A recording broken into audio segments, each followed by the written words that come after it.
Bueno, buenas tardes. Mi nombre es Leonardo Coy, soy el líder de la Escuela del Empaque. Hoy es 10 de noviembre del 2021, son las 17:06 de la tarde y damos inicio a esta charla en la cual hablaremos de la metrología aplicada a procesos de transformación de plásticos. Para eso nos vamos a apoyar en una contextualización de por qué llegamos a hablar de esta metrología y cuál es la importancia que tiene en la cadena de valor del desarrollo de empaques. En unos segundos estaremos viendo la presentación.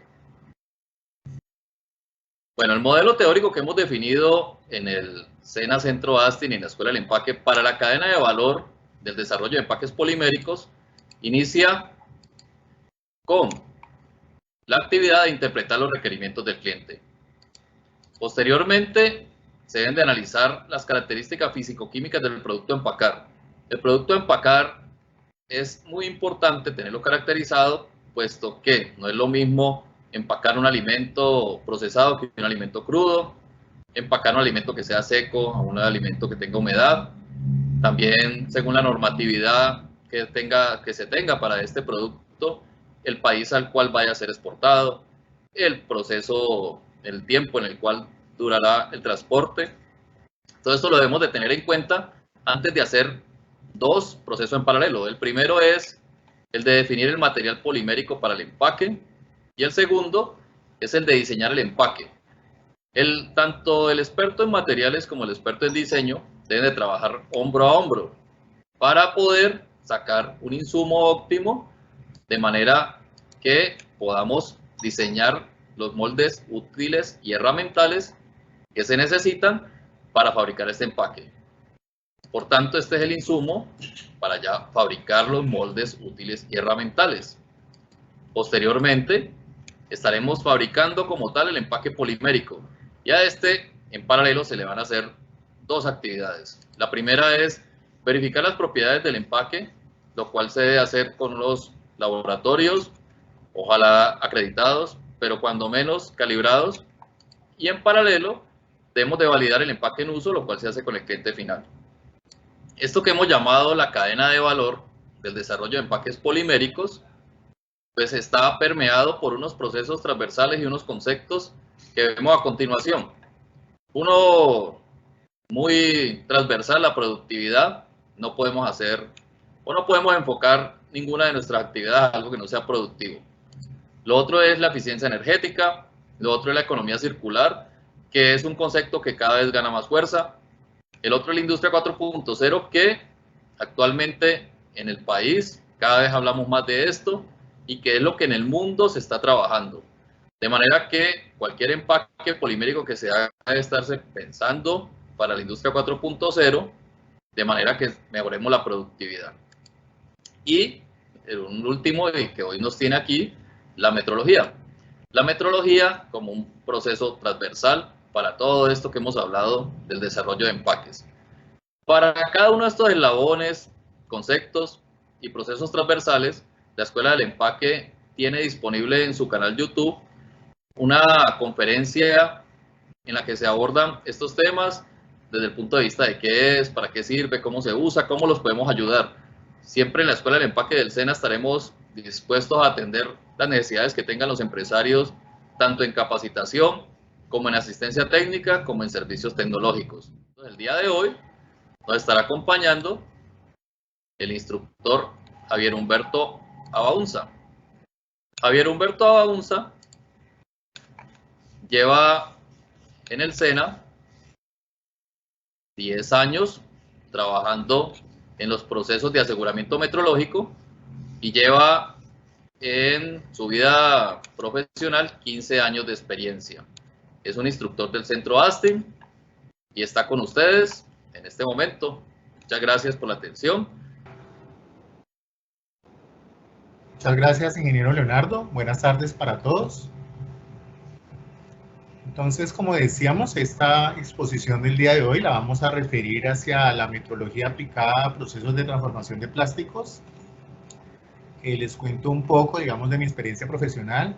He podido tener la oportunidad de trabajar en procesos de manufactura, transformación plástica y aseguramiento de la calidad en diferentes sectores, en la parte metalmecánica, en el sector autopartista, en la fabricación de moldes y troqueles. He brindado asesoría y servicios industriales a empresas de bebidas y alimentos. Tengo certificaciones como auditor interno y externo certificado, interventor en procesos de Quality Assessment en varias organizaciones. En la actualidad soy el líder del programa de aseguramiento metrológico aquí en el Centro ASTIN del SENA Regional Valle. La temática que vamos a abordar entonces va a ser la siguiente. Vamos a hablar primero de la metrología en general, algunas definiciones, algo de historia del Sistema Internacional de Medidas y algunos conceptos. Posteriormente vamos a hablar dando una contextualización o un marco general a la parte de mediciones. Vamos a hablar de identificación y clasificación de algunos materiales poliméricos, su identificación, los tipos de plásticos en las diferentes clasificaciones que hay. En este momento, después de la segunda, digamos, de la segunda temática, abrimos el espacio para las preguntas que haya con respecto al tema hasta el momento. El tercer tema que vamos a abordar general se llama magnitudes físicas controlables en envases plásticos, como la temperatura, la presión, el tiempo, las velocidades y las dimensiones y tolerancias geométricas, pues hacen parte de esas magnitudes que uno aborda en la evaluación de ese tipo de productos. Como cuarto momento, vamos a hablar del control dimensional en piezas plásticas. Les voy a contar acerca de la normatividad vigente, algunas especificaciones y tolerancias que se manejan en procesos de transformación de plásticos en la industria general, a nivel internacional y a nivel nacional. Posteriormente hablaremos de métodos de medición aplicados en envases plásticos. ¿Qué se hace para garantizar ese aseguramiento de la calidad en esos procesos, en esos productos? ¿Y qué ventajas económicas representa para nosotros en las organizaciones el involucrar todos estos sistemas de planes de aseguramiento, poner estos sistemas en funcionamiento dentro de nuestra organización? Finalmente, vamos a terminar la charla con un abordaje de los retos que presenta la metrología en la industria del plástico hacia el futuro. ¿Cuáles son las nuevas tendencias que hay en el ámbito de la metrología? Vamos a hablar acerca de algunos materiales y el impacto ambiental que representa esta industria plástica para todos nosotros. Hemos reconocido o hemos querido abordar esta presentación desde 4 objetivos iniciales que van a ser, digamos, como lo que vamos a querer aprender o que queremos transmitir al final de esta charla. El primero es que usted puede identificar la importancia de implementar un plan de aseguramiento metrológico en su organización, que identifique qué significa ese PAME y para qué le va a servir. Que se pueda reconocer las magnitudes físicas presentes en su proceso industrial y que deben validarse desde la óptica de la metrología, tanto en el proceso industrial como en el producto final. Vamos a hacer el abordaje de las dos vías. Reconocer la etapa en la cual uno puede encontrarse como empresario o como trabajador en una industria de esta rama del plástico y de qué debería hacer, qué modificaciones debería impactar para poder mejorar sus condiciones de calidad y productividad. Y al final les quiero presentar el portafolio de servicios de medición, calibración y ensayo que ofrecemos en nuestro centro ASTI. Tenemos un portafolio de servicios muy importante, algunos ya los conocerán, otros no, para que puedan validar esos servicios que tenemos para su organización.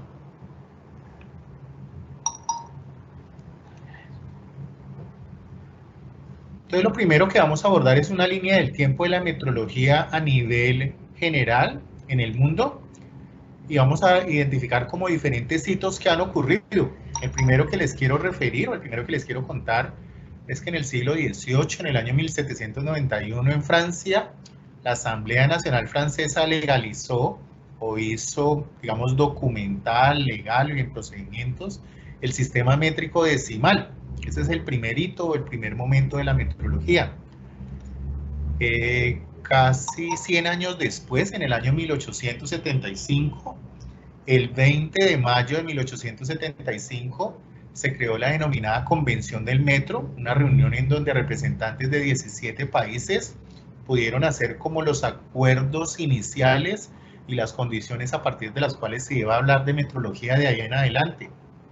Ese día quedó establecido como un día muy importante para quienes trabajamos en esta industria y cada 20 de mayo de cada año está establecido como el Día Internacional de la Metrología o el Día de la Metrología, el Día del Metrólogo, y nosotros lo celebramos precisamente por la conmemoración de esta fecha. El tercer hito que les quiero referir es que en el año 1889, en la primera Conferencia General de Pesas y Medidas, se adopta ese SMD que se había creado 100 años antes y se denominó que ese sistema se llamara MKS. Algunos de nosotros, quienes habrán tenido de pronto alguna relación o algún vínculo con la metrología, ya vamos reconociendo como estas siglas, este lenguaje SMD y MKS.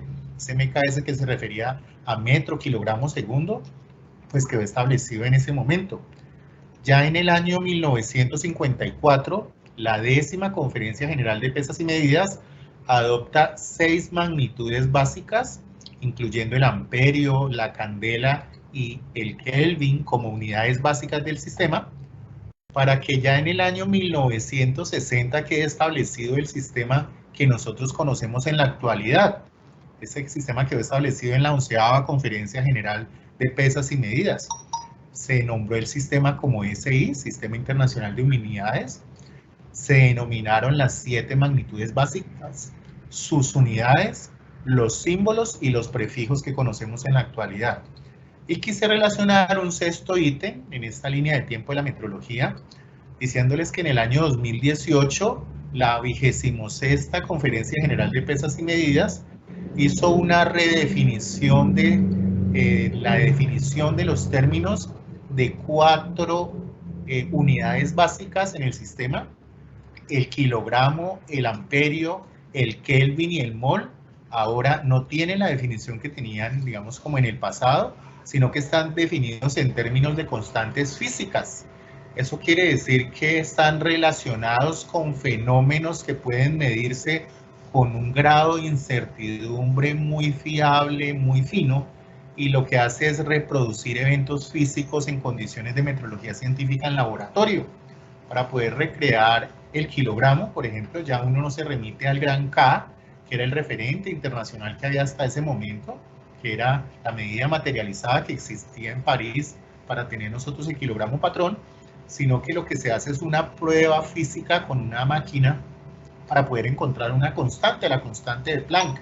Tiene una cantidad de valores decimales establecidos y entonces da como una condición de certeza más cercana para esas unidades. Si hablamos de la metrología en Colombia, digamos ya abordado aquí hacia nuestro país, hacia el año 1965, a mediados del siglo XX, el gobierno nacional establece un convenio con el Physikalisch-Technisches Bundesrat, que es el instituto alemán, aún en este momento, líder en toda la parte metrológica a nivel internacional, ¿sí? Posteriormente, unos años después, se creó en el 1976 el Centro de Control de Calidad y Metrología de Colombia.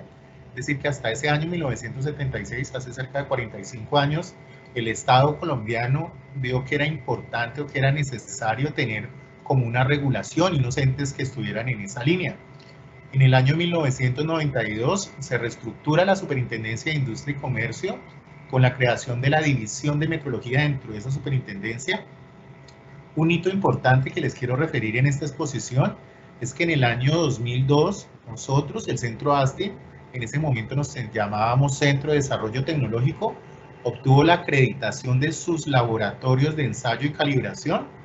Es decir, que ya el próximo año completaríamos 20 años desde que se obtuvo la primera acreditación. Esa acreditación se obtuvo con la Superintendencia de Industria y Comercio, incluso antes de que se creara el Organismo Nacional de Acreditación, ONAC, en el año 2008, y antes de que se creara el Instituto Nacional de Metrología en el año 2011. Entonces, esta es como una línea de tiempo que nos aborda y nos muestra cómo se ha presentado este fenómeno de la metrología en el país.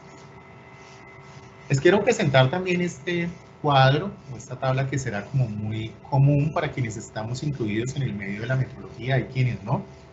Y es que ese sistema internacional lo que hizo fue un establecimiento de unas magnitudes. Aquí les voy a hablar de las bases, después hablaremos de unas magnitudes derivadas. Esta magnitud tiene asociada una unidad y un símbolo. El símbolo es la forma correcta de escribir la magnitud. Entonces las 7 magnitudes fundamentales me hablan de la longitud, la masa, el tiempo, la intensidad de corriente eléctrica, la temperatura termodinámica, la cantidad de sustancia y la intensidad luminosa. Cada una de esas unidades, magnitudes, tiene una unidad asociada y su símbolo. Quiero hacer aquí, digamos, como una claridad con respecto a la forma de la utilización del símbolo. Cuando voy a hablar de metros, debo denominarlo o escribirlo con la M minúscula. Digamos, es de uso obligatorio dentro del ámbito metrológico que se haga así. Si uno lo escribe con la M mayúscula en metro, digamos, incorrectamente, indistintamente, o MTS, estaría incurriendo en un error. Si uno hace la M mayúscula, estaría hablando de mega, y es uno de los prefijos del sistema. Y lo mismo pasa para magnitudes tales como la corriente eléctrica y su unidad, que es el amperio. Se debe escribir con la A mayúscula y no con la A minúscula. La A minúscula en metrología es aceleración. Hay que tener presente esa consideración. Para el caso de kilogramos se debe escribir con la K minúscula, porque la K mayúscula está reservada a la unidad que se llama Kelvin, de temperatura termodinámica. Esas son como las cosas que nosotros enseñamos dentro de los programas de formación para quienes van a ejercer tareas y funciones de aseguramiento metrológico en las compañías, y que tengan como esa claridad en ese tipo de situaciones y no incurran en esos errores que son como comunes entre la comunidad que no reconoce estos conceptos. Las magnitudes derivadas son entonces las que se pueden construir a partir de esas unidades básicas que tenemos en el sistema. Si hablamos de volumen, volumen establece entonces unidades de metro cúbico, o sea que cuando yo tengo metro por metro por metro, entonces obtengo volúmenes. Cuando hablo de áreas, obtengo metros cuadrados, esta fórmula que conocemos desde la escuela de lado por lado. Y así cualquiera de las otras magnitudes que pueda yo utilizar en los diferentes momentos o propósitos del ámbito industrial o científico. Me gusta dentro de este sistema de magnitudes derivadas hablar de la fuerza. La fuerza tiene unidades de newtons, y hay dentro del lenguaje coloquial un concepto o un error, y es que la gente confunde peso con masa y son dos cosas completamente diferentes. Cuando a uno le preguntan por el peso, uno debería dar la respuesta en newtons o en kilogramos fuerza, que son unidades de fuerza. El peso se debería medir en newtons y no en kilogramos o gramos, que son unidades de masa. Pero en el lenguaje común la gente no interpreta eso adecuadamente. Continuando con las magnitudes que están presentes en procesos de manufactura de plásticos, quiero hacerles un recorderis, por favor, para diligenciar la lista de asistencia. En el chat se encuentra el link para que podamos diligenciar esa lista de asistencia y que les pueda dar la certificación de participación en la charla. Quiero exponerles aquí en la imagen, está expuesta una máquina típica de transformación de plásticos, que es una inyectora.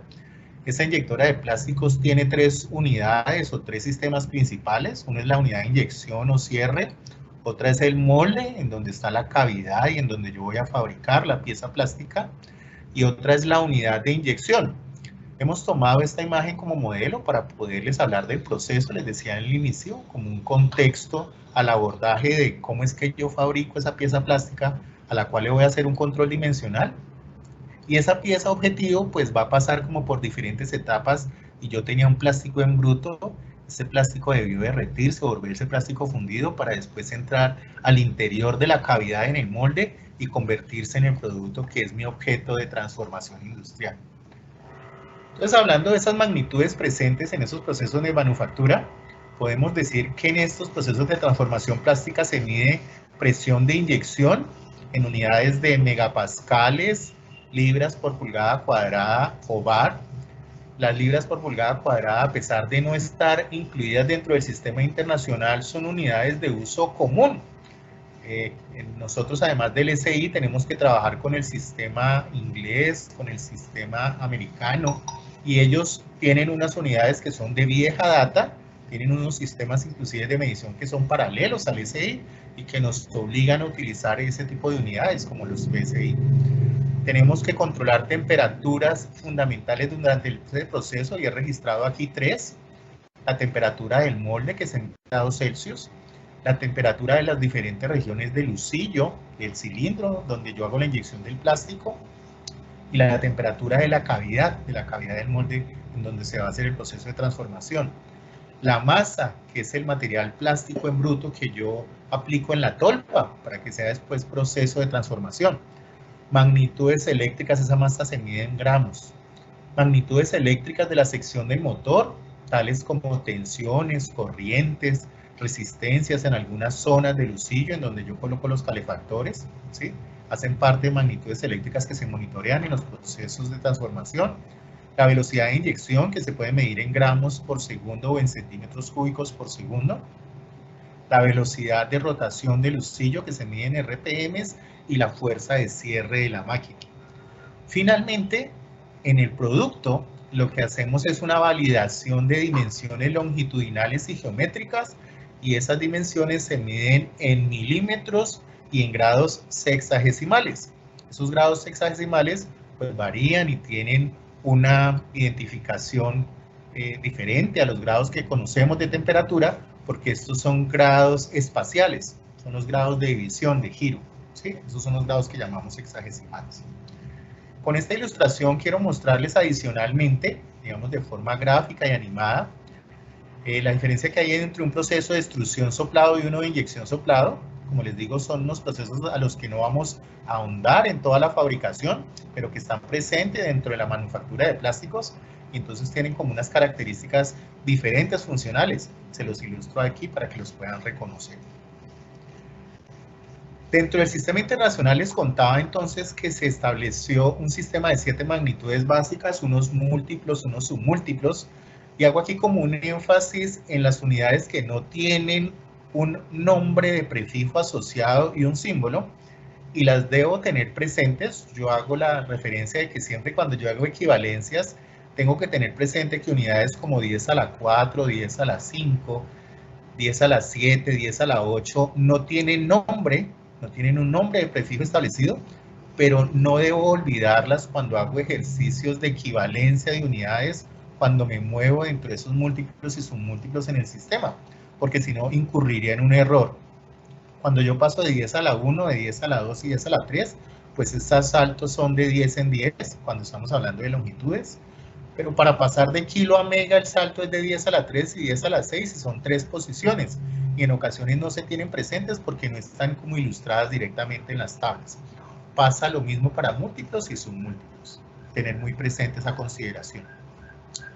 Ahora quiero contarles algunas definiciones importantes en metrología que tienen como referente para nosotros. En la formación hacemos mucho énfasis en una normativa que es la Guía Técnica Colombiana 99, la última versión es del 2019, es muy reciente, y se llama el Vocabulario Internacional de la Metrología, lo llamamos con una sigla BIM.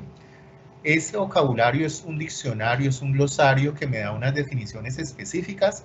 Es como el diccionario de la Real Academia de la Lengua para nosotros, los metrólogos, y nos establece conceptos como estos. Una magnitud es una propiedad de un fenómeno, cuerpo, sustancia que puede expresarse cuantitativamente mediante un número y una referencia. Es clave que cuando uno hable de magnitud, siempre esos números tengan la unidad asociada, esa referencia a la que se hacen presentes. La unidad de medida es la magnitud escalar definida y adoptada por convenio que se puede comparar contra otra magnitud de la misma naturaleza y se expresa con un número. Eso es lo que se llama una unidad de medida de acuerdo al BIM. El proceso de medición o una medida, tomar una medida, es un proceso que consiste en obtener experimentalmente uno o varios valores que se pueden atribuir razonablemente a una magnitud. Es decir, que cuando yo hago una medición, pues tengo que tener presente que esa medición pues va a estar asociada siempre a alguna de las magnitudes del sistema, ya sean de las básicas o de las derivadas, pero siempre tienen que estar razonablemente referidas a esa magnitud, números que sean como consistentes con esa magnitud. Y cuando hablamos de uno o varios valores, es que es importante tener presente que cuando yo hago mediciones, para mí en una medición responsable, hecha de forma técnica, pues lo más correspondiente, lo más normal es que yo tomo varios valores para poder hacer estimaciones estadísticas, tales como promedios, y emitir un juicio, emitir un valor acerca de esa medición. Otro concepto que nos da el BIM es un mensurando. Un mensurando es una magnitud que se desea medir y que requiere el conocimiento de la naturaleza de la magnitud. El mensurando es lo que yo voy a medir y se debe medir con instrumentos de medida que sean acordes, que tengan que ver con esa magnitud que yo voy a medir. Yo no puedo medir masa, por ejemplo, con termómetros. Yo no puedo medir temperatura con calibradores pie de rey, porque ahí no estaría teniendo presente la naturaleza del mensurando para poder efectuar mis medidas. Un principio de medida es el fenómeno que sirve como base a la medición, es lo que pasa físicamente y el fenómeno físico que puede determinar el instrumento. Estoy haciendo aquí un ejemplo con el efecto termoeléctrico que se aplica para la medición de temperatura en elementos tales como termopares, termocuplas, y ese efecto termoeléctrico es lo que me hace la medición de temperatura, lo que ocurre en esa punta de prueba. Y un procedimiento de medida, lo he querido mostrar ilustradamente, es una descripción detallada de esos pasos que yo debo llevar a cabo para que esa medida sea satisfactoria, que sea válida. Tiene que estar relacionado a un método, tiene que corresponder también a un modelo de medición y tiene que incluir los cálculos necesarios para obtener ese resultado. Entonces, si una persona establece un procedimiento de medida, pues las mediciones van a ser válidas. En este segundo momento, entonces, les decía de hacer un abrebocas acerca de la parte de materiales. La exposición no va a ser toda la profundidad de materiales en los procesos de transformación, sino que vamos a contar que dentro del espectro de los materiales que tenemos en general, desde las espumas, los materiales maleables, los maderables, los cauchos, los materiales poliméricos que los tenemos señalados, incluso los vidrios y los metales, todos esos compuestos poliméricos tienen unas características particulares en cuanto a la densidad y el comportamiento ante esfuerzos mecánicos como la tensión, y están dentro de esa franja, dentro de esa línea que vemos denominada y delimitada en el gráfico. Cuando esos materiales poliméricos ya no son suficientes para mis propósitos, pues yo debería contar con los compuestos, esos composites, y son los materiales de avanzada de ingeniería, que incluyen fibras de vidrio, fibras de carbono, y son adiciones de otros materiales que me le dan otras características y otra naturaleza también polímeros, ¿sí? Entonces, para poder identificar esos materiales, yo lo que hago es mirar si cumplen con la ficha técnica de la materia prima, si se validan las especificaciones de los requerimientos técnicos que requiero de mi pieza inyectada, o si lo obtengo como propósito de ingeniería inversa, si a partir del producto yo hago el proceso hacia atrás para un material desconocido.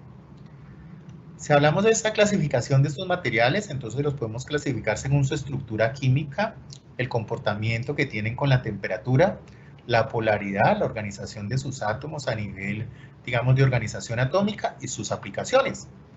Si hablamos de la estructura química, hay tres elementos fundamentales o tres clasificaciones. La primera son los materiales termoplásticos, que presentan una capacidad de reblandecer y fundir. Su cambio físico es reversible, es decir, que yo puedo procesarlos repetidamente.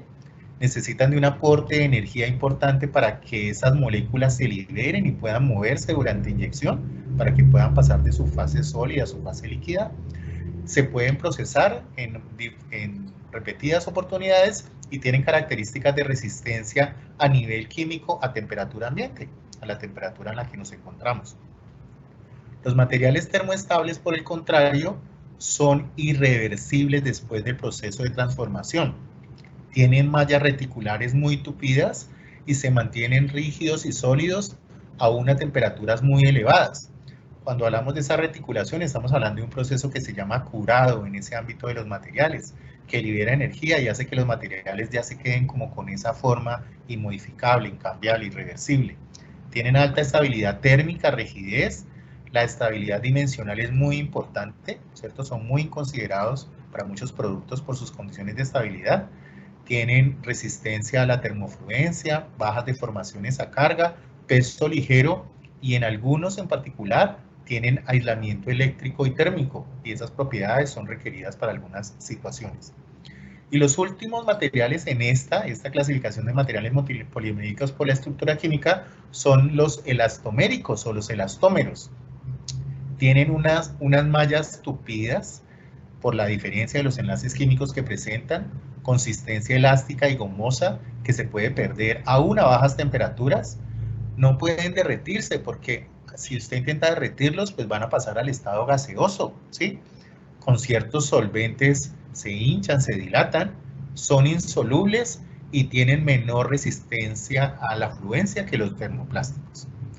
Si hablamos de la temperatura, entonces esta clasificación lo que hace es que esos materiales termoplásticos me los asocia en dos grupos fundamentales, los semicristalinos y los amorfos. Y estos materiales semicristalinos y amorfos entonces tienen una característica, y es que si el material semicristalino tiene una u otra condición térmica, pues va a pasar por sus diferentes fases, la fase vítrea, la de cristalización, el punto de fusión, puede llegar incluso al punto de degradarse, pero los materiales amorfos conservan sus características y tienen estabilidad térmica con la condición de temperatura. Y esa característica con la temperatura de los materiales semicristalinos o amorfos hace que tengan unas aplicaciones pues muy particulares. Y hay como tres grupos de aplicaciones particulares con respecto a la temperatura, y es que yo puedo tener plásticos para aplicaciones estándar, para aplicaciones de ingeniería y para aplicaciones avanzadas que tienen que ver con respecto a la temperatura máxima que ellos soportan en su funcionamiento. Aquí tenemos relacionados 100 grados Celsius, 150 grados Celsius y 300 grados Celsius para algunos materiales avanzados.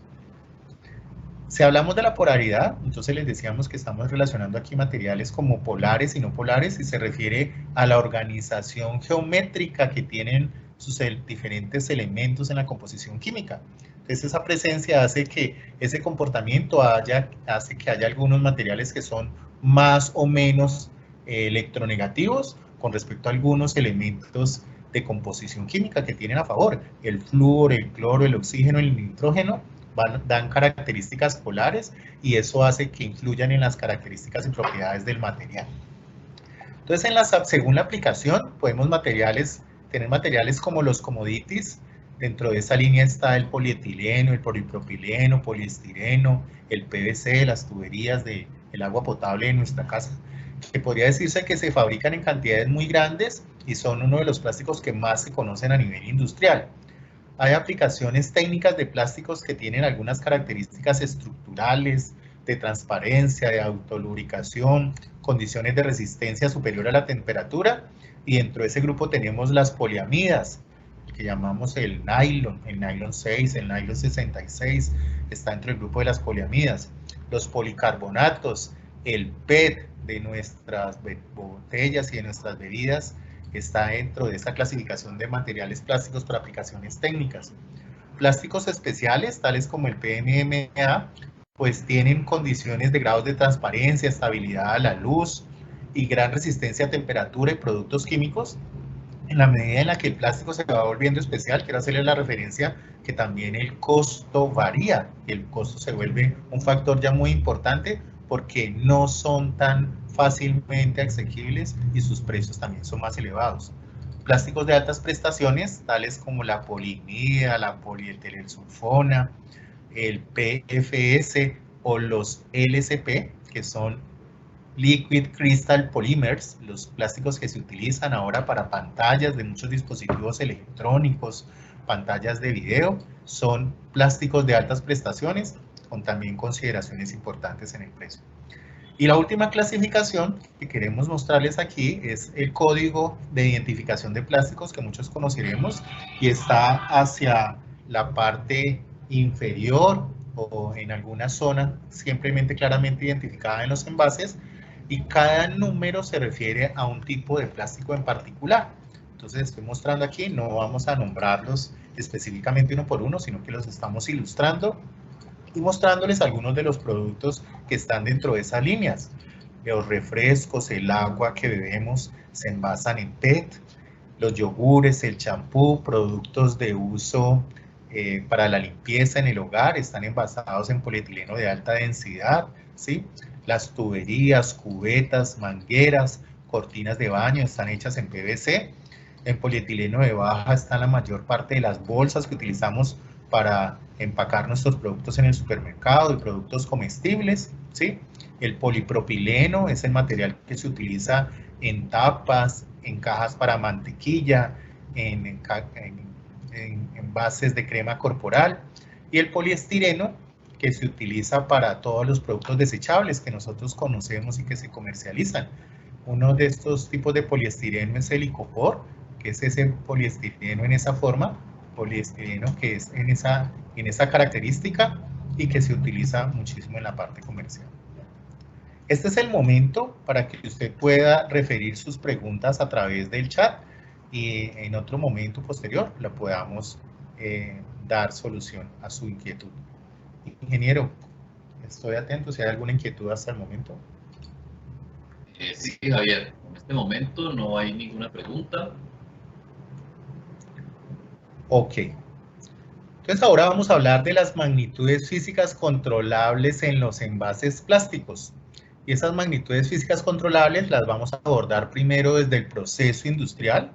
Vamos a tomar un proceso de inyección de plástico como modelo, no porque olvidemos los otros o no los tengamos presente, sino porque lo vamos a tomar de referente y en la inyección pues podemos identificar que están la mayor parte de las magnitudes de las que vamos a hablarles en la jornada de hoy. La temperatura, cuando hacemos medición de temperatura en procesos de transformación de plástico, medimos la temperatura del molde, de la cavidad al interior del molde, del husillo, por donde va el material plastificado, la temperatura de fusión recomendada por ficha del material termoplástico que estamos utilizando y del ambiente externo. Condiciones de presión tales como la presión de inyección y la presión de inyección del sistema de inyección del producto y la inyección del sistema de la máquina. Tiempos de apertura del molde, de cierre, de llenado, de empaquetamiento, de enfriamiento, de remanencia. Les voy a contar que estos tiempos se miden como ciclos en los procesos de transformación de plásticos. Les contaremos acerca de la velocidad, ¿cierto? La velocidad, que es una magnitud que me refiere a un desplazamiento en una unidad de tiempo, y esa velocidad yo la mido como la velocidad de inyección del material al interior de la cavidad y de rotación del tornillo, del husillo. Y finalmente, estas características de todo lo que pasa en el proceso industrial, pues me va a dar al final al traste con que las dimensiones y tolerancias geométricas tanto del molde metálico, de la cavidad y del producto que se ha deformado por el proceso de transformación, pues que esas dimensiones y tolerancias cumplan con los propósitos requeridos, que esos productos plásticos, esos envases, tapas, botellas, pues tengan las condiciones de dimensiones y geometría requeridas por nuestro cliente. Entonces la primera magnitud que vamos a abordar es la temperatura, y quiero referir que esa temperatura es una de las variables más críticas e importantes en nuestro proceso de transformación de plástico. Y tengo que monitorear la temperatura tanto de la masa, que es el material plástico, como en el molde. Y que yo mantenga una condición de temperatura adecuada hace que mis costos de producción, que las contracciones y que la calidad superficial de la pieza pues estén conforme a mis especificaciones. En la gráfica les estoy ilustrando cómo esas tres magnitudes, lo vamos a ver a lo largo de la charla en este capítulo del proceso, cómo el tiempo, la presión y la temperatura están muy asociados, están casados, como que tienen que mantenerse controlados uno con respecto al otro, porque en la medida en la que yo eleve la temperatura, pues las condiciones de presión van a ser mayores o menores, y obviamente mis ciclos o tiempos en los que se presentan las características en el molde. Esa temperatura entonces se presenta como una superficie dentro de la pieza que se solidifica rápidamente durante el moldeo, y eso permite que se conserve la forma de la pieza. Pero yo tengo que también controlar, así como estoy monitorizando la temperatura a la que se hace toda la inyección, también la temperatura en la cual la pieza se enfría. Porque si el calor residual de la pieza es demasiado grande, entonces la pieza se me va a deformar en su proceso de expulsión, ¿sí? Lo que normalmente ocurre cuando hay anormalidades en esta condición de temperatura, cuando la temperatura no la tengo controlada, es que las dimensiones y la geometría de la pieza pues no serán las requeridas cuando haga la validación de control de calidad. ¿Qué se hace entonces en la temperatura para poder controlar la temperatura? La sugerencia es que, a pesar de que en el momento actual se hace estrategias de muestreo, se hace un muestreo en cada una de las zonas que estamos ilustrando aquí en la gráfica, las zonas que tiene el husillo, es preferible que ese proceso se haga con métodos más avanzados, y es que yo tenga una estrategia de calibración anual de pirómetros, termopares y elementos de sensores de temperatura en esta zona, ¿sí? Y que yo pueda tener como esa garantía de funcionalidad de esas resistencias, porque ellas pueden dañarse, pueden deteriorarse, se pueden aislar y pueden darme variaciones y salidas, valores de temperatura que no son correspondientes con el proceso industrial. Este proceso es clave de identificar y de validar con este tipo de instrumentos.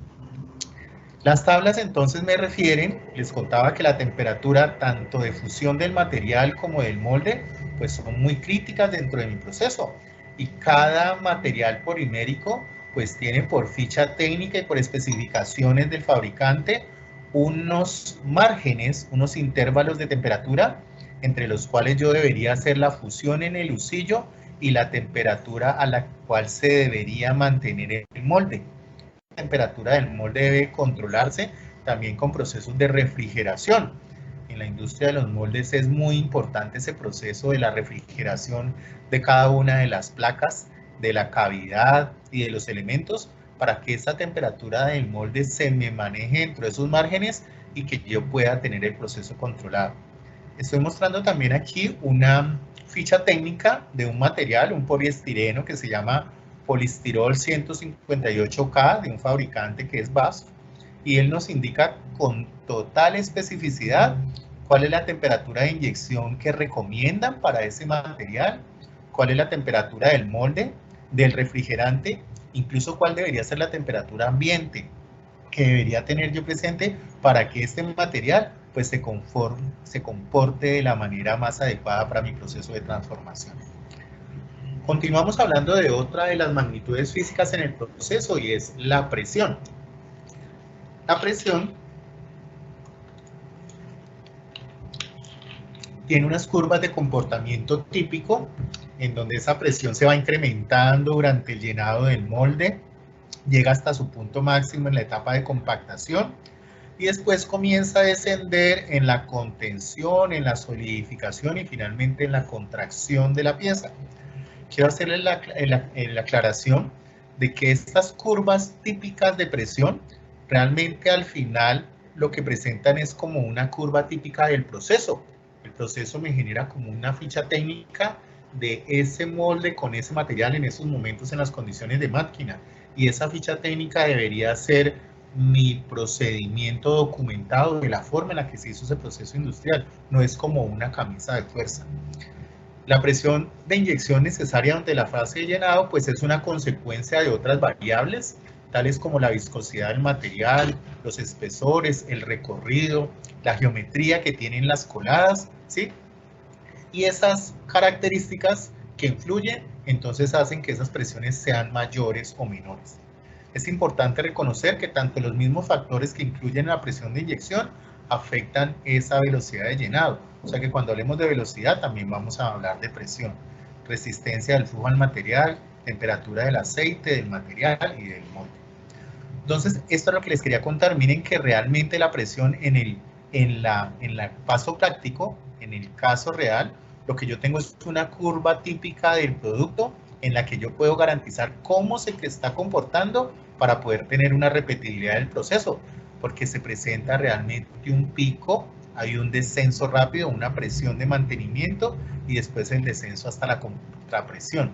Estas son como las curvas reales de comportamiento de presión en un proceso de transformación de plástico. Cuando hablamos de tiempos, en los procesos de transformación, ese concepto de tiempo se me materializa en una cosa que se llama el ciclo. Ese ciclo de inyección entonces tiene unas diferentes etapas y en cada etapa están ocurriendo ciertos fenómenos a nivel de transformación plástica que van ocurriendo dentro de la máquina. Entonces esos ciclos incluyen el cierre del molde, el avance de los carros, el mantener la presión de mantenimiento, la dosificación, la descompresión, la apertura del molde, el proceso de desmoldeo, ¿cierto? De la expulsión de la pieza, y toda esa unión de esas etapas es lo que denominamos el ciclo de inyección. En la medida en la que esos tiempos se vayan manteniendo y se vayan mejorando, los segundos y décimas de segundo que demora cada uno de estos ciclos, pues yo voy a poder tener más o menos controlado mi proceso. Entonces, desde la perspectiva metrológica, la recomendación que existe es la aplicación de la estrategia que se llama enfriamiento científico, y lo que busca es que yo tenga la temperatura adecuada en cada una de las etapas, en cada uno de esos ciclos, que se vaya haciendo el calentamiento y el enfriamiento permanentemente para que pueda mi producto tener la mejor condición. Eso me va a dar una condición de reducción de tiempos y de mejoramiento del proceso. Y entonces estamos relacionando aquí, digamos, como 9 factores que son súper claves en ese procedimiento del tiempo para que sea yo más productivo en mi proceso de fabricación. Y es que tengo que tener consideraciones con respecto al diseño y al espesor del producto, el punto de inyección, la localización y la presión de sostenimiento, el diseño de las coladas, si trabajo con un canal de enfriamiento en el molde, si utilizo materiales que tengan, por ejemplo, condiciones de alta conductividad para la aplicación en el molde, si decido utilizar una colada caliente o un canal frío, disminuir la temperatura de fundido, que el material fundido en el punto de fusión es muy importante, si yo pudiera trabajar con su punto de fusión mínimo, utilizar materias primas con un índice mayor de fluidez puede generarle a uno facilidades o dificultades en algún proceso, utilizar herramientas o computacionales tales como las simulaciones, que ya hay con muchos programas computacionales de software. Y el último punto es clave, y es que el entrenamiento permanente al personal que hace esos procesos de transformación plástica pues redunda y se ve al final en productos más conformes. La velocidad, entonces, es el fenómeno mediante el cual se va inyectando, va pasando el producto plástico hasta la cavidad, y es ese caudal de material que va fluyendo en el proceso de inyección.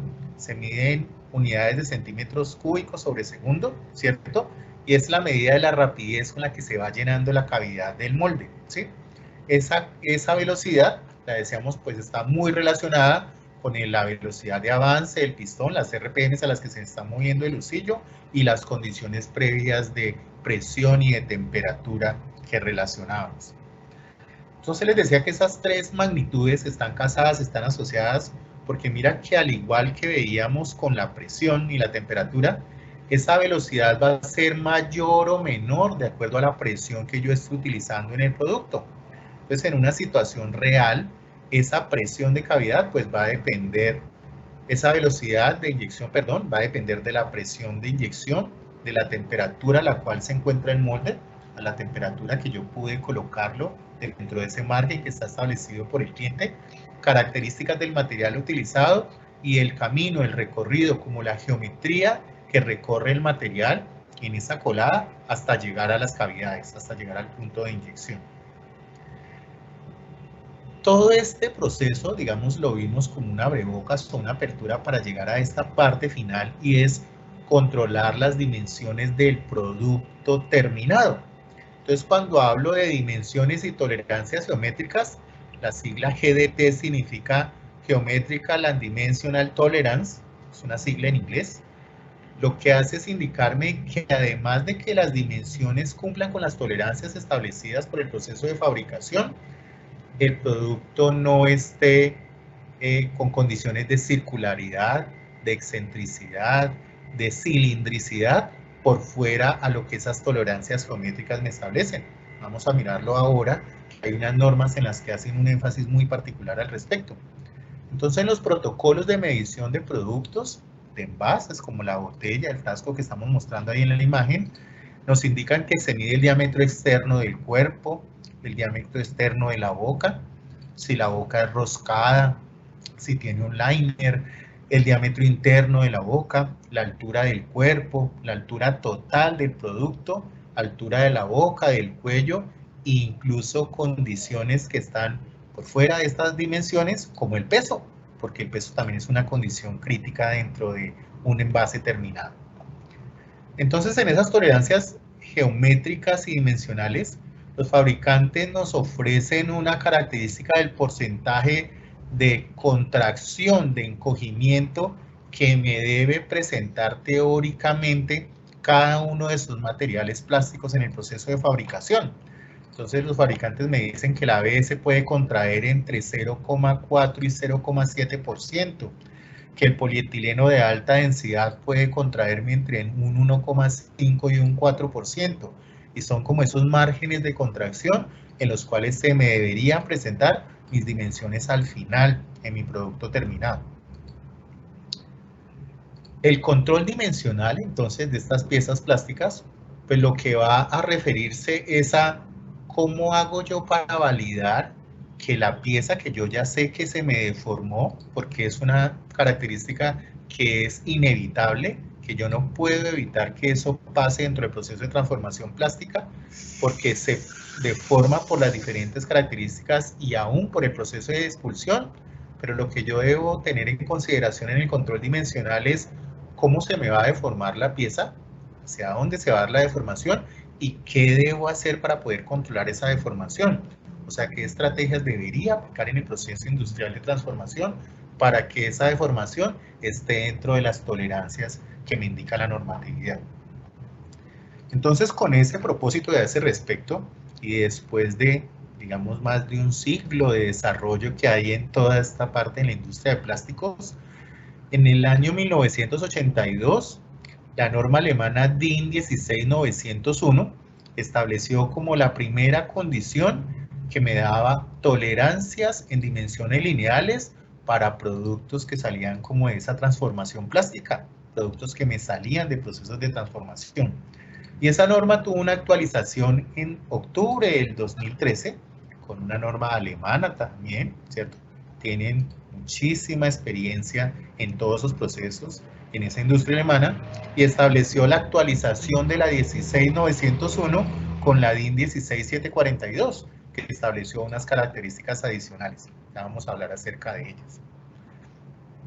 La DIN 901, entonces lo que me indica es crear unas tablas de tolerancias para dimensiones que tienen que ver con el molde, que están relacionadas con el molde, y dimensiones que no están relacionadas con el molde. Y entonces lo que nos dice es, mira, hay unas tolerancias máximas, y esas tolerancias máximas veíamos que se deben a la contracción del material, ¿sí? Pero en esa norma hasta ese momento no había ninguna referencia a variaciones geométricas, o sea, las variaciones por circularidad, cilindricidad, rectitud, no estaban consideradas en la 16901, solamente le decían, mire, esta dimensión A le puede variar en este más o menos, y esta dimensión B le puede variar en este más o menos.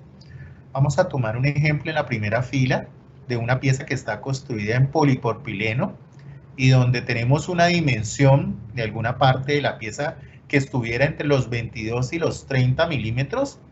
La variación que esa norma 16901 me presenta para las características que no están relacionadas con el molde sería de más o menos 0,43 milímetros. Las unidades de esta tabla son milímetros. Y las dimensiones que están relacionadas con el molde tendrían una variación de más o menos 0,33 milímetros. Esa sería la variación que podrían tener esas medidas en ese material. Pero si ya es con poliamida, con ABS, con poliestireno, pues podemos ver que las variaciones dimensionales son diferentes, porque ya vienen denominadas por tabla. En esta referencia yo hago como un símil a quienes hemos trabajado como esta industria, quienes conocen de la parte de mediciones de ajustes de tolerancias, y es que la 16901 tiene mucha referencia a la ISO 286 que uno utiliza para las condiciones de ajustes y tolerancias de agujero único y eje único, porque también le presentan unas tablas como con estas características, un valor por arriba y por abajo. La 16742 entonces, lo que hace en el año 2013 es que actualiza el modelo y es la 16701 y nos habla de unos grupos de tolerancia. Esos grupos de tolerancia son los tipos de materiales. Entonces ese grupo de tolerancia, como el Tolerance Group 6, establece las tolerancias para este tipo de materiales termoplásticos. Tendría que yo mirar en la tabla entonces este TG6 a qué tipo de materiales se refiere. Y nos habla de medidas lineales, de medidas angulares y de radios. Entonces nos da las desviaciones que puede presentar. Ya no me habla de las cotas A y de las cotas B, sino que simplemente cambió la nomenclatura a W y NW, pero se nos refiere a lo mismo, las cotas que tienen que ver con el molde y las que no tienen que ver con el molde. Aquí hablan de tool specific y non-tool specific, y eso se refiere a las mediciones con respecto al molde. Ese tool specific es la herramienta. En la traducción simplemente la dejan como tool, pero en la industria reconocemos que son las medidas del molde. Entonces, en medidas lineales hay una tabla, ¿cierto? Hay una tabla ya más grande, no como con tantas características, tantas columnas como tenía la anterior norma, y hay tolerancias para medidas lineales, para medidas angulares y para radios. Todas estas tolerancias, entonces, son lo que tiene esa normativa. Quise incluir este par de imágenes para que pudiéramos entender un poco a qué se refiere esas cotas A o las cotas B o las cotas W o NW de la última norma de la 16742. Y es que las medidas no relacionadas con el molde pues se refieren como a todas estas características exteriores, ¿cierto? De la altura total, de la tapa, de los anchos, espesores y de ciertas consideraciones que debo tener presente para mirar cuál de las tolerancias es la que le debo aplicar, ¿sí? Medidas no relacionadas con el molde serían las que van correspondiente a esta figura superior. Y las medidas relacionadas con el molde son el diámetro interior de esta tapa, la parte interior aquí de este agujero cónico, el diámetro de la parte inferior, este agujero en donde hay un pasador X, etc. Otra especificidad que hace la norma es la referencia a los tiempos y a las condiciones en las cuales se debería hacer esa evaluación, esa validación del producto que fue moldeado, que fue transformado en el proceso de transformación plástica. Y la DIN 16742 nos indica, mira, si vas a hacer verificaciones dimensionales, debes llevarlas a cabo entre 16 horas, 2 turnos después de, ¿cierto? Máximo 2 turnos después de, y 72 horas después del proceso del moldeo. 72 horas son 3 días después. Si se hacen dentro de esos márgenes, dentro de esos términos, podemos decir que esas mediciones se están haciendo conforme a la normatividad y aún incluso le refiere a uno condiciones de temperatura y humedad relativa. O sea que la norma como que establece condiciones de laboratorio para que yo pudiera tener como unas mediciones confiables de esos productos que salen de transformación plástica. Y como en el control dimensional, lo que yo hago es validar un producto con respecto a una especificación, entonces se establece un acuerdo. Ese acuerdo es un plano con unas cotas y unos valores dimensionales, y lo que hacemos los metrólogos en la industria plástica pues es validar que la cota A, que la cota B, que la cota C tengan esos valores nominales solicitados por el cliente. Aquí estamos ilustrando una tapa prototipo de una pieza de polipropileno, ¿cierto? En donde nos dice los valores nominales y entre qué máximo y qué mínimo puede variar esa tapa. Incluso también hay una especificación física del peso.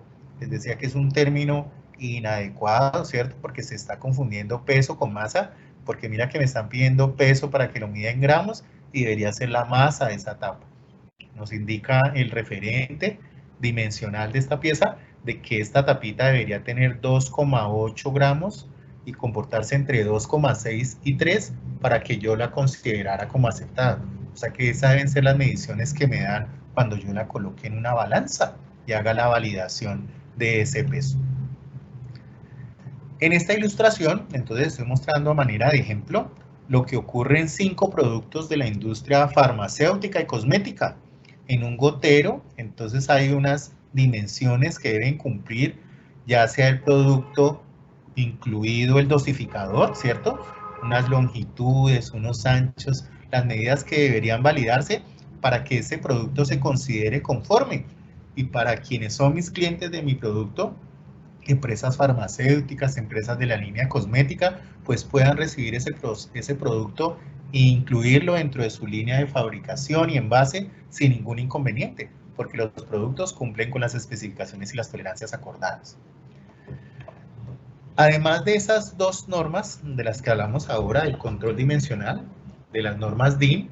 La norma técnica colombiana NTC 5511 nos habla de envases plásticos de uso general, hace referencia a los términos de tarro, envase, tapa, para que uno digamos como que hable correctamente en el mundo de los envases plásticos con el lenguaje técnico que se debería utilizar en el país. La norma americana ACTMD 2911, entonces es la norma americana que hace referencia a las tolerancias que tienen los productos, en particular para las botellas plásticas. Las botellas como el agua que está en estos envases de PET que tomamos recurrentemente, permanentemente. Y en esa norma ACTM se hace una referencia a que el diámetro de la rosca siempre se va a llamar la cota T, el interior de la boca siempre se va a llamar la cota I, desde donde comienza la rosca se va a llamar la distancia S, el inicio de rosca, y así sucesivamente, porque esa norma me crea el estándar para cuando se valide una botella de ese material de PET en cualquier parte del mundo, siempre correspondan a esas dimensiones. Entonces ya sabemos que la dimensión T e I son normalizadas, y en cualquier botella que nos encontremos en Colombia, en cualquier país latinoamericano, centroamericano o en Norteamérica, Europa, tienen que corresponder a esa especificación de ese estándar. Y la última referencia normativa que quería hacerles es a la norma ASTM 638, que establece el método de prueba que deben cumplir las probetas que van a ser sometidas a ensayos mecánicos, tal como la tracción. Entonces esas probetas deben cumplir con unas características dimensionales para que la prueba sea conforme o satisfactoria, o yo pueda considerar que esa prueba está conforme a norma. Entonces las probetas, nosotros aquí en el Centro ASTIN en particular ofrecemos ese servicio, tenemos algunos moldes de unas probetas para ese tipo de pruebas, para quienes necesiten ese servicio en materiales plásticos, se les pueda suministrar esa posibilidad. La norma técnica colombiana 3717 nos habla de los rangos de tolerancias de variaciones de peso que pueden tener esos productos plásticos. Si tu producto tiene hasta 5 gramos, la tolerancia establecida es de más o menos 0,5 gramos. Si tu producto pesa entre 5 y 10 gramos, debería tener una tolerancia máxima de 1 gramo, y así sucesivamente los valores que hay referidos en tabla. En este momento abrimos un nuevo espacio de preguntas para inquietudes que tengan al respecto con la temática que vamos desarrollando hasta el momento para continuar con el tema. No, hasta el momento no hay preguntas. Bueno, muchas gracias y continúa por favor, Javier. Gracias, ingeniero Leonardo. Ok. Entonces vamos a hablar ahora de los métodos de medición que se aplican en productos plásticos. Los vamos a abordar desde los instrumentos, qué instrumentos utilizamos para hacer esos procesos de aseguramiento, ¿sí? Y se miden desde los aspectos dimensionales y geométricos de acuerdo a la característica que yo tengo que evaluar. Entonces, el primero al que les quiero referir es que si yo voy a medir longitudes y diámetros en envases plásticos, ese proceso se hace con calibradores pie de rey, ¿sí? Esas dos características. Si yo voy a medir espesores, utilizamos comparadores de carátula, me ayudan a medir espesores de pared en productos o de película, ¿cierto? Utilizo esos comparadores de carátula. Si lo que voy a medir es alturas en un sinnúmero de piezas, utilizamos este medidor que se llama altímetro, lo podemos ver relacionado en la parte posterior. Lo hemos ilustrado, hemos colocado algunos instrumentos de medición en una mesa para que puedan visualizarlos. Si vamos a hacer validaciones geométricas, como geometría, variaciones de geometría y variaciones dimensionales y geométricas, tenemos que utilizar instrumentos tales como un proyector de perfiles o sistemas de visión, sistemas de medición por visión óptica. Solamente con esos instrumentos nosotros contamos aquí en el Laboratorio de Metrología con este tipo de instrumentos que me permite validar condiciones de circularidad, rectitud y otros comportamientos que pueden tener esos materiales posteriores a su transformación plástica. El peso de los productos, la masa que tienen esos envases, pues la revisamos con balanzas, ¿cierto?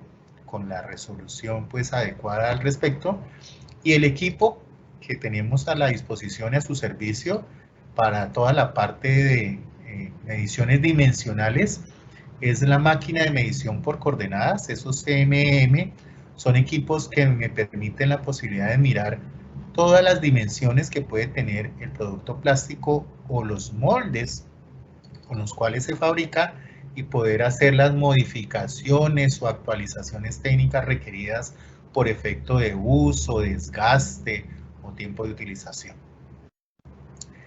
Esa norma técnica colombiana 3717 entonces mira que nos cuenta que esos envases tienen la posibilidad de tener como ciertos defectos, y las normas nos ayudan para el caso de los envases termoformados, nos dicen qué es un descalibre, qué son venas, qué significa una perforación en ese envase plástico, qué son elementos de contaminación, qué son deformaciones, burbujas, conceptos como rebaba, que algunas personas que no estén familiarizadas y relacionadas con el lenguaje, pues lo tengan presente de manera gráfica. Y hay un numeral muy importante, que es el 421, que nos indica que los envases ensayados según el numeral 61, pues se van a ajustar de acuerdo con el plano y las especificaciones acordadas entre cliente y proveedor. Entonces, este es un aspecto muy importante, porque ese acuerdo que el plano le dé a uno como las referencias y las especificaciones de los valores máximo y mínimo, van a ser ese acuerdo que hay entre cliente y proveedor, lo que yo tengo que medir y que el producto como que esté asociado a esas características.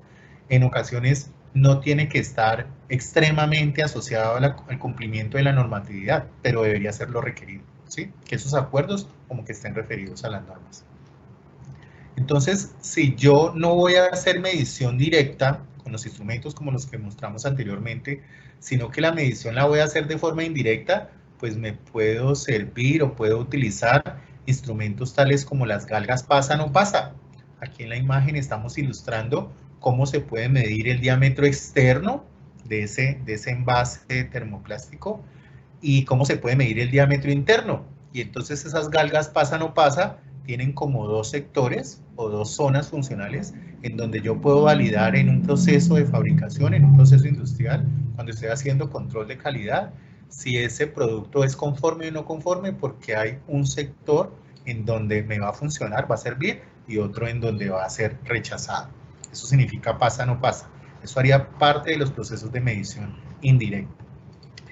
Y el impacto económico que esto representa, algo que es muy crítico y que en ocasiones no se valora con la suficiente justeza, con la suficiente valoración y dedicación, es que en la medida en la que yo desprecie o no tenga presente esa prevención, esa inversión en los instrumentos de medición y esa inversión en establecer un sistema de aseguramiento metrológico, pues yo voy a incluir en costo de errores y en un número de errores, o sea, en defectos de fabricación que me pueden dar al traste con problemas de calidad.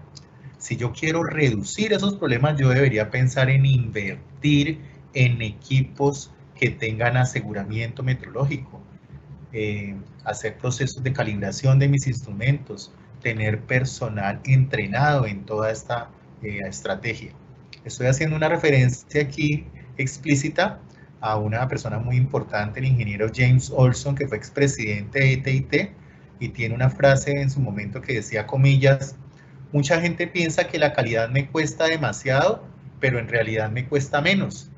Y entonces se vuelve una sigla porque él pudo determinar en su momento, y siendo líder de procesos de fabricación y manufactura, que para él era mucho menos costoso implementar sistemas de aseguramiento metrológico que le iban a dar resultados a largo plazo, reduciendo sus condiciones de costos e incrementando sus índices de calidad y creando productos más conformes para todos sus clientes.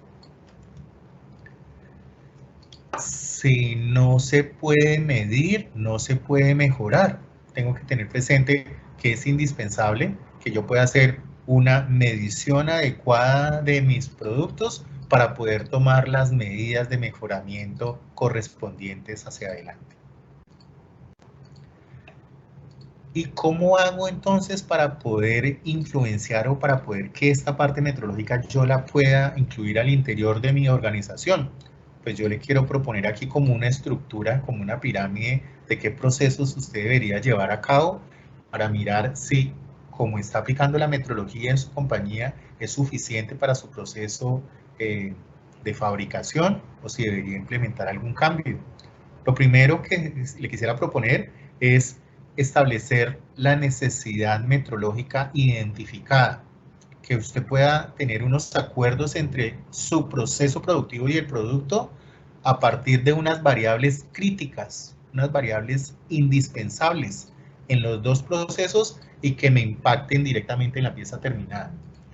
Cuando esas características ya están determinadas de esas variables críticas, entonces yo me debería preguntar en mi organización, ¿será que cuento con los equipos adecuados para mi proceso industrial? Mis equipos cuentan con las escalas, la resolución, la tecnología de mis equipos, los procesos de medición que estoy haciendo son directa o indirecta. ¿Será que lo que yo tengo sí es suficiente para poder mejorar? La siguiente etapa entonces sería poderse convencer en establecer procesos de confirmación metrológica y es establecer un PAME, establecer un plan de aseguramiento metrológico y validar o hacer una verificación de que los instrumentos cumplen con los requisitos, de que tienen alguna condición metrológica ya establecida, o sea que tengo que hacer procedimientos de calibración, de verificación, garantizar esa documentación que tiene que presentarse con esos documentos, para así poder decir que yo voy a poder mantener un sistema de aseguramiento metrológico. Yo puedo mantenerlo en la medida en la que yo pueda hacer esa confirmación metrológica y después posteriormente hacer ajustes, enviar los equipos a reparaciones si es posible y cumplir con unas frecuencias, con unas programaciones que son los intervalos de confirmación metrológica. Quiero contarles que para este propósito, nosotros aquí en el SENA, en el Centro ASTIM, tenemos un programa de formación que se llama Tecnólogo en Aseguramiento Metrológico Industrial. Dentro de ese programa, los aprendices adquieren las competencias que pueden ayudarle a usted en su organización en la implementación de sus planes de aseguramiento metrológico. Reconocen toda esta información, lo que ocurre dentro del proceso industrial, la medición con los instrumentos, qué procedimientos se deben llevar a cabo para su calibración, cómo crear manuales y hacer todo este recorrido que les estoy mostrando aquí de una imagen de cómo se hace un proceso de confirmación metrológica de acuerdo a la NTC 10012 y esos aprendices, jóvenes y señoritas, pueden desarrollar sin ningún problema esto al interior de su organización, porque es la formación que nosotros impartimos dentro de nuestra estructura temática. El último ítem que queremos entonces abordar al final de esta presentación es el impacto que tiene la parte de metrología para el futuro, los retos que se presentan. Y el primero está en la parte medioambiental. Recomendamos que se utilice una estrategia de producción llamada LCA o Life Cycle Assessment, que es el aseguramiento del ciclo de vida del producto, y es garantizar que estas condiciones de reciclaje al final, que después de la extracción, el proceso de producción, fabricación y uso, ese tiempo de vida final del producto plástico pues pueda volver a circular nuevamente, que ese reciclaje pueda terminar en procesos de manufactura de esas resinas plásticas que se puedan volver a utilizar o en el procesamiento de monómeros, si se llega hasta esa partícula inicial. Este ciclo de vida del producto es un modelo líder en la industria, es aplicado por muchísimas empresas a nivel nacional y es poder tener como ese compromiso ambiental de que el producto no va a terminar en un río, en un lago, en las calles, en nuestros océanos, sino que hace parte como de este ciclo permanente de reciclaje, de que ese producto plástico se mantenga dentro de ese esquema. En la parte de nuevas tendencias metrológicas quiero referirles esta imagen que corresponde a un informe del Banco Interamericano de Desarrollo en su Global Forecast hacia el 2026 y establece que en este año, en el año 2021, se estima que la inversión de los países sea del orden de 9,8 billones de dólares. El billón dólar de los americanos, recuerden que no es el mismo billón nuestro, sino que el billón de ellos es 1.000 millones, ¿no? Entonces, 9,8 billones de dólares es el estimado que se invierte en el mercado de la metrología a nivel global y que esa cifra pueda crecer hasta el año 2026, en 5 años, hasta 13,2 billones de dólares, haciendo que esa metrología tenga impactos en procesos de metrología industrial a lo largo y ancho del mundo con estrategias de control de calidad y aplicaciones de inspección de procesos que tiene la oportunidad de expandir unos nuevos productos y crear oportunidades lucrativas durante ese lustro que viene hacia adelante. Establece que la industria americana quiere volverse líder como en ese mercado y en ese periodo presupuestado de esos 5 años hasta 2026 y establece que países del lejano oriente y Asia, tales como China, Japón e India, podrían convertirse en proveedores globales de productos para la industria metrológica. Y lo vemos, digamos, como ya recientemente, muchísimos productos que vienen de esa zona del mundo en la parte de metrología. Nuevas tendencias metrológicas, ¿hacia dónde va nuestra ciencia? ¿Hacia dónde va nuestro mundo? Una imagen de desafíos de la transformación digital en América Latina del Banco Interamericano de Desarrollo. Vamos hacia la digitalización de los servicios de calibración, que vamos a tener unas cuentas de acceso para poder hacer validación digital online de esos certificados de calibración, o sea, no depender del certificado en sí en el documento y que esas etiquetas de calibración también puedan estar digitalizadas, que yo pueda validar ese proceso. Que la metrología legal en el país también sea digitalizada, o sea que esos procesos para validación, si una estación de servicio, si está cumpliendo con la normativa, si los taxímetros de la empresa de taxis X están cumpliendo con los referentes legales de la metrología legal y que puedan consultarse y visualizarse de forma digital. La utilización de la nube metrológica, que es un concepto transversal en todo el mundo industrial y que, digamos, nos lleva o nos converge a que tengamos toda esa información alojada en la red, en la nube, para consulta permanente, ¿sí? Nuevos conceptos metrológicos, lo que les contaba que ocurrió en el año 2018, en la 26ª conferencia en la que se estableció esos nuevos conceptos metrológicos para esas 4 nuevas definiciones que tenemos de esas unidades del sistema internacional.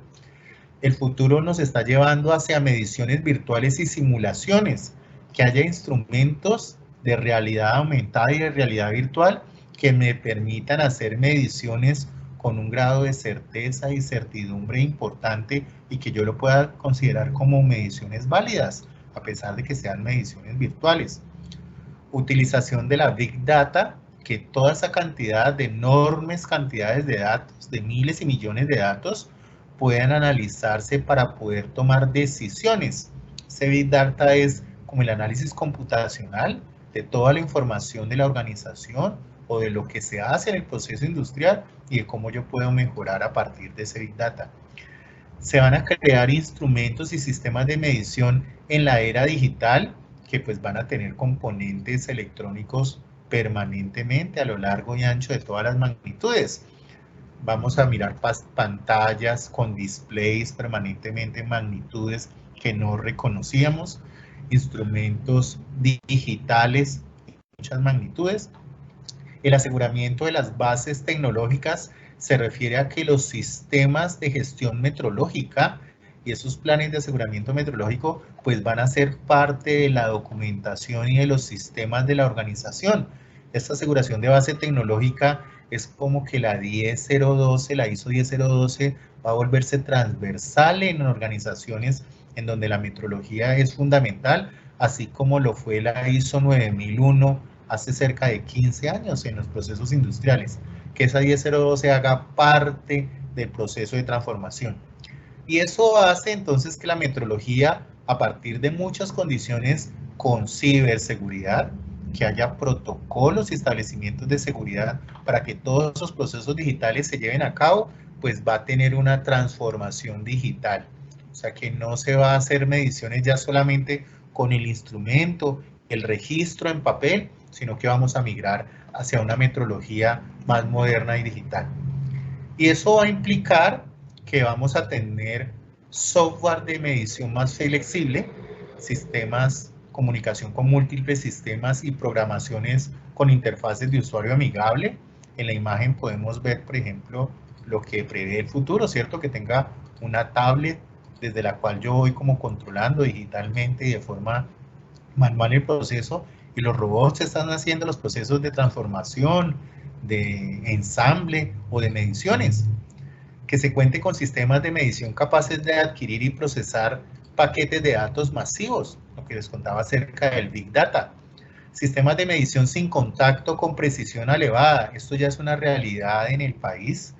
Nosotros aquí en el Valle ya tenemos varias empresas y dentro del SENA tenemos sistemas de medición sin contacto, son escáneres que hacen esas mediciones sin tocar la pieza, ¿cierto? Con niveles de precisión del orden de 0,02 milímetros. Sensores programables que son inteligentes, que pueden detectar a partir de la programación que se le establece por PLC al sensor qué decisión tomar. Si el nivel se me va a pasar de cierta condición, entonces activa una válvula, una compuerta, abre, cierra, porque tiene esa capacidad de inteligencia, de posibilidades de inteligencia artificial. A eso se refiere el Smart programables y pueden tomar decisiones autónomas. Sistemas metrológicos integrables en redes de comunicación, de evaluación de datos y toma de decisiones. Sistemas de medición en tiempo real con varios grados de libertad. Medición en tiempo real es que lo que está ocurriendo en el proceso industrial, en el orden de magnitud de segundos y de minutos, yo puedo saber qué está ocurriendo y tengo un 100% del control de la producción. No debo esperar hasta que la pieza pase a su estado determinado para poder hacer el control de calidad, sino que el proceso de control de calidad se va haciendo durante el proceso de fabricación. Y a eso se refiere esos sistemas de medición en tiempo real. Nuevas técnicas y tecnologías de medición aplicadas a procesos, simulación de procesos como medición, montaje y líneas de producción, reconocer la incertidumbre de las máquinas.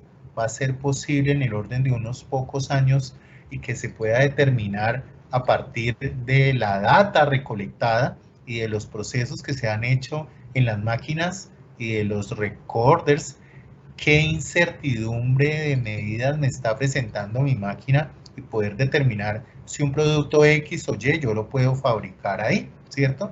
Estas máquinas son máquinas de control numérico, la gran mayoría, procesos automatizados que tienen una alta condición de repetibilidad, nuevos lenguajes e interfaces de comunicación, y en la actualidad existen instrumentos tales como los sensores de medición sin contacto que hacen autocalibración en sitio.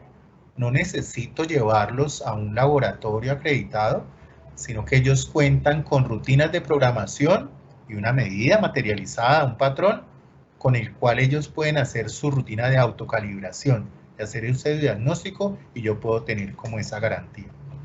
Eso me ofrece el mercado. También queremos poner a su servicio el conocimiento del portafolio de servicios que tiene nuestro centro de formación ASTIN. Nosotros tenemos laboratorios acreditados de ensayos y calibración en ensayos mecánicos, caracterización de polímeros, laboratorios de metalografía y espectrometría, laboratorios de metrología dimensional, recubrimientos duros. Tenemos servicios de asesoría, de acompañamiento en fabricación de piezas metálicas especiales, servicios de investigación y desarrollo y asistencia técnica a la industria. Contamos con, digamos, les quiero referenciar el último equipo con el que contamos en la actualidad. tenemos un equipo infrarrojo para caracterización de materiales poliméricos, tenemos una nueva máquina universal de ensayos para hacer pruebas de tracción, flexión y compresión. Contamos con laboratorio de ensayo e identificación de materiales poliméricos, de propiedades químicas y de propiedades físicas de esos materiales. En las propiedades mecánicas podemos determinar resistencia a la tracción, a la flexión, la compresión, impactos Sharpie y ISO, características físicas de películas plásticas, procesamientos de materia prima, temperatura máxima de uso, y en la parte de calibración dimensional contamos con servicios de calibración de calibradores pie de rey en un intervalo del 0 a 1000 milímetros, micrómetros de exteriores de 0 a 500 milímetros, micrómetros de interiores de 2 contactos en un intervalo de 25 milímetros hasta 152 milímetros, micrómetros de profundidades hasta 100 milímetros, relojes comparadores de cálcula de altura digitales y cintas métricas. Igualmente hacemos verificaciones de niveles de precisión, escuadras universales y geométricas hasta 180 grados y medidores de inclinación. Como conclusiones entonces de la charla quisiera presentarle las siguientes. La implementación de un plan de aseguramiento metrológico en su organización le va a representar una importante herramienta para incrementar las condiciones de calidad y productividad. Tras identificar las magnitudes físicas particulares que presenta su proceso industrial, usted podrá tomar las medidas necesarias para asegurar los instrumentos y los equipos relacionados con las características finales del producto, si tiene las suficientes o si debe invertir en unos instrumentos para garantizar esas características finales.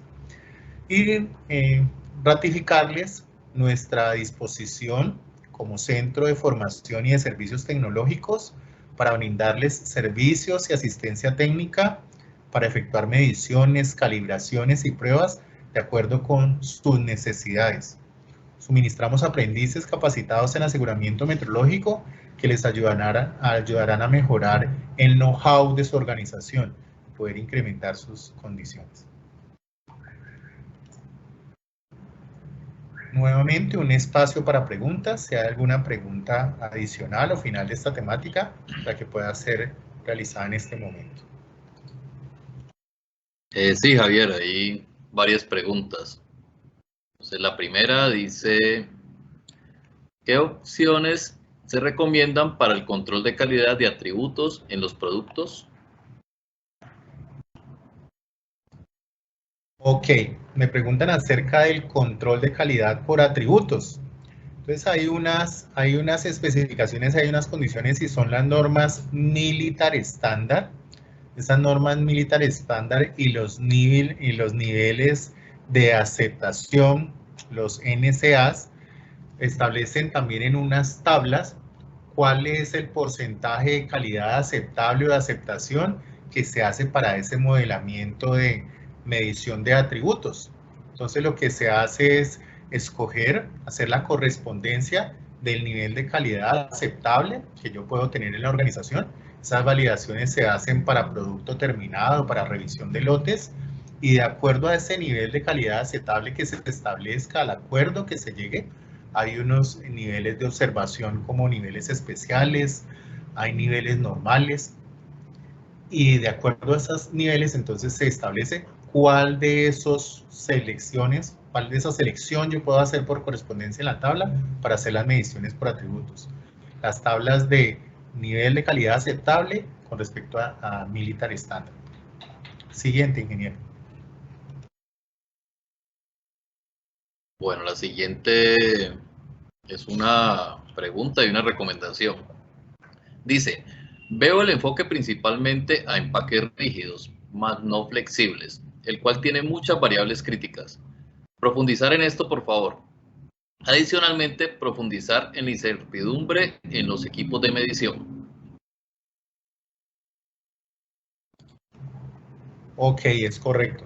Sí, no hicimos el énfasis en empaques flexibles, porque como les decíamos, estamos hablando de empaques en general, no estamos hablando de la parte flexográfica, de bolsas y demás productos, Pero en charlas más especializadas, entonces hablamos de la temática de incertidumbre, porque es un tema más particular, más profundo, y se abordará en otra temática. Bueno, profundizando en esta respuesta, queremos decirles que en la Escuela del Empaque, pues seguiremos con estos webinars y estas charlas el próximo año. Y seguramente seguirán siendo los miércoles a las 5 de la tarde. Entonces habrán varios temas que se puedan tratar en 2 horas y uno de esos será el relacionado con incertidumbres. También muchos otros pues de metrología. En estas 2 horas que estamos aquí, pues no podemos abarcar todos y cada uno de los temas que son interesantes para la industria. Por tal motivo queríamos hoy darles una breboca general e iremos profundizando en la medida de nuestras capacidades y nuestra infraestructura en cada uno de esos temas. Entonces, bien interesante que lo hayan escrito aquí porque ya lo teníamos previsto, pero bien interesante que ustedes mismos nos manifiesten cuáles son los temas que quisieran ver. Eso lo haremos a través de una encuesta que le llegará próximamente a sus correos y nos servirá pues para mejorar, para optimizar nuestra oferta el próximo año. Hay otra pregunta, Javier. Dice, las galgas pasa no pasa convierten las variables cuantitativas en cualitativas para el control de calidad. ¿En qué caso se recomienda su aplicación? Ok, pues quizás hay una claridad que no es tan presente en que convierte una variable cuantitativa en cualitativa.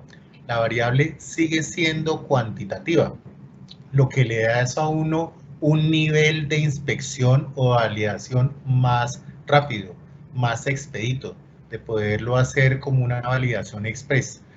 O sea que una galga se le vuelve a un instrumento de medida que le da la posibilidad de seleccionar aprobados y no aprobados, o aprobados y rechazadas. Y su aplicación depende muchísimo del nivel de control del proceso industrial con el que se cuente. He conocido fabricación de galgas en validación de preformas. La preforma es el producto inicial de la inyección antes de pasar al soplado. Y con esas galgas se valida rápidamente de que en las preformas no hay inconvenientes de control metrológico. Conozco galgas que se utilizan así como las mirábamos en la parte de la boca, en los diámetros exteriores del producto plástico, en la validación funcional de la rosca, si la rosca ha tenido una deformación geométrica mayor o menor. Entonces esa aplicación depende de la característica particular, pero siempre hay como una variable cuantitativa, porque el lado pasa y no pasa siempre tiene que ver con una magnitud asociada a un número y una magnitud particular. Entonces sigue siendo cuantitativo. Siguiente, ingeniero. Bueno, pregunta, ¿calibran o verifican patrones de longitud?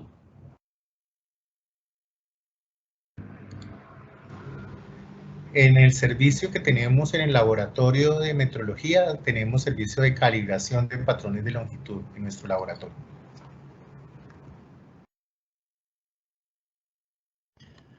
Bueno, la última pregunta dice, en las coextrusoras en las que se hacen plásticos flexibles, entre paréntesis bolsas, ¿cómo es la relación de la velocidad del tiro con la relación en el calibre en la que se desea que salga el material? Esa la puedo contestar yo. Correcto, ingeniero. Porque un poquito de lo que estamos hablando de la metrología, entonces quiero colaborarle a la persona que pregunta en esto y ya se trató este tema en otra conferencia que es la relacionada con el proceso de extrusión y lo puede observar en el canal YouTube en la conferencia número 4. Entonces ahí va a poder encontrar este tema en particular que tiene que ver con relación de alado, con relación de soplado y cómo se relacionan todas estas variables dimensionales y las variables de proceso. Entonces, por favor, si tiene tiempo, lo puede ver ahí en nuestro canal. La dirección o el enlace para este canal YouTube lo encuentra también en el chat de esta reunión. No hay más preguntas relacionadas, Javier.